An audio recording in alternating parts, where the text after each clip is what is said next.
Pennsylvania hunters are blessed to have a vast and scenic forest network open to public hunting. However, many of our public forests no longer support abundant game populations. Today, much of the Commonwealth's forests are older with a dense tree canopy.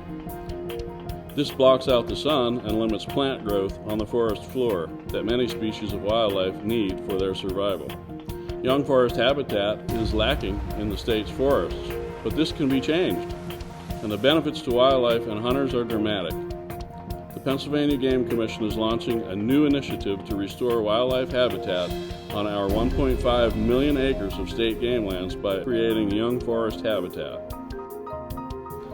These young forests are generally characterized as young trees and shrubs with an open canopy, which allows sunlight to reach the ground and promote plant growth wildlife need.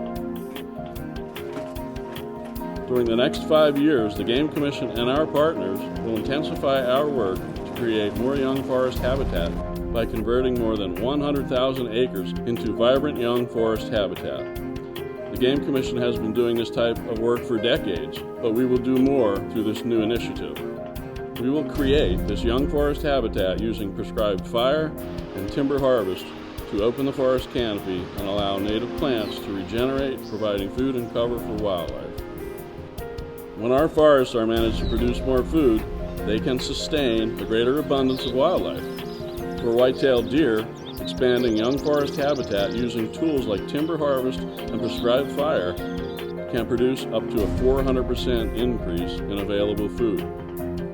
Creating more young forest habitat will also benefit turkeys, grouse, rabbits, and a variety of other wildlife.